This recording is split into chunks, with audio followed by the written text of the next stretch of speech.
खलील उर रहमान बुनेरी, अमारात की मरूफ समाजी व कारोबारी शख्सियत, साबका sports secretary, Pakistan social centre Sharjah. Community welfare आपका खास सब्जेक्ट रहा है। कोई भी मौका हो, पाकिस्तानी कम्युनिटी की खिदमत के लिए हर दम तैयार रहे हैं। वो चाहे पाकिस्तानी कैदियों की रिहाई का मामला हो या मुस्तहकीन के लिए फ्री एयर टिकट्स की फराहमी, आपने हर मौके पर दिलो जान से कम्युनिटी की खिदमत की। सैयद मुसव्वर बादशाह, कौंसल कम्युनिटी वेलफेयर अटैची, पाकिस्तान कौंसल दुबई ने आपसे आपके ऑफिस में मुलाकात की और फजीरा जेल में कैद पाकिस्तानी कैदियों की रिहाई के हवाले से मुशावरत की।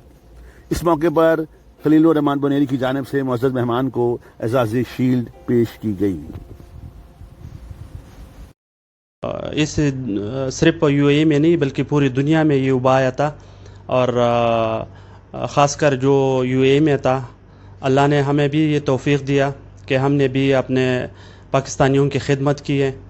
और ये खिदमत हमने अकेला नहीं किया, हमारे साथ हमारे दूसरा पाकिस्तानी भाई शाना बशाना खड़े थे।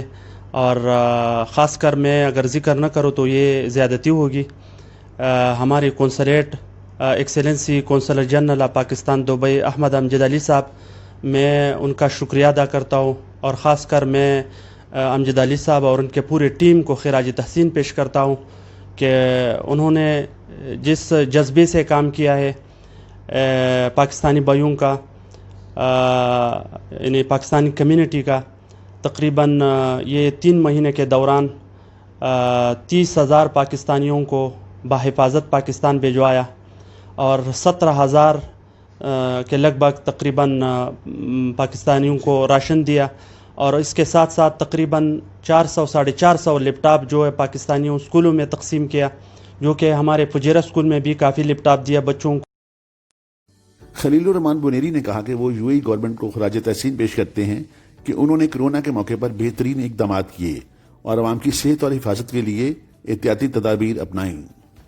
मैं अपनी तरफ से और पूरी पाकिस्तान कम्युनिटी की तरफ से यूएई के गवर्नमेंट को और यूएई के हुक्मरान को खिराज तहसीन पेश करता हूँ कि जिस तरह से यूएई के गवर्नमेंट ने हमारे पाकिस्तानियों के सपोर्ट किया है, जिस तरह माँ बाप अपने बच्चों को इज़्ज़त और प्यार देता है, इसी तरह हमें भी ऐसा इज़्ज़त और प्यार मिला है।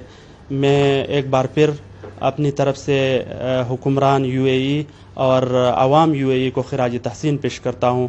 बहुत सपोर्ट मिला है और मैं शुक्रिया अदा करता हूँ। इंशाअल्लाह बिज़नेस आगे इंशाअल्लाह और आगे ज़रूर आएगा और हिम्मत नहीं हारना चाहिए और इंशाअल्लाह ठीक होगा, ऐसा कोई मसला नहीं है। और बिज़नेस अभी ठीक है इंशाअल्लाह, अल्हम्दुलिल्लाह पहले से बेहतर है। मैं सब कम्युनिटी के लिए ये पैगाम है कि एक दूसरे के साथ हेल्प करो। जो गरीब लोग हैं उसका ख़ास ख्याल रखना चाहिए। जो इस वबा के दौरान में डैमेज हुआ है उसके लिए ज़रूर हेल्प करो, एक दूसरे के साथ हेल्प करो ताकि वो लोगों को जिस लोगों को तकलीफ़ हो उसके तकलीफ़ दुख और दर्द में शरीक हो जाओ। मेरा सब दोस्तों से ख्वास्त है कि अपने बिज़नेस जो है वापस अपने बिज़नेस में वापस आ जाओ और इंशाअल्लाह वही बिज़नेस के मौके जो है वो ख़राब ना करो। इंशाअल्लाह वो बिज़नेस आपके बिज़नेस है, इंशाअल्लाह ऐसा कोई मसला नहीं आएगा। उन्होंने कहा कि पाकिस्तान कौंसलेट की मामलत से करीबन 2500 पाकिस्तानियों और 12 कैदियों को रिहाई दिलाकर पाकिस्तान भिजवा चुके हैं। 2,500 तकरीबन पाकिस्तानियों को तकरीबन कौंसलेट के ज़रिए यहाँ से रासुल खैमा, फुजेरा, शारजा ये एरिया से तकरीबन भिजवाया है कौंसलेट के ज़रिए। उसने कौंसलेट जनरल ने सपोर्ट किया है और तकरीबन 50-55 आदमी जो ऐसे थे उनके पास टिकट नहीं था, हमने टिकट प्रोवाइड किया। और तकरीबन 18 ऐसा आदमी था कि वो ख़ुद अपने पाँव पे नहीं जा सका और वो व्हीलचेयर और स्ट्रेचर के ज़रिए हमने भिजवाया। उबा में तकरीबन फुजेरा जेल से तकरीबन 12 कैदी था जो वो उसको भिजवाया उसी उबा के दौरान।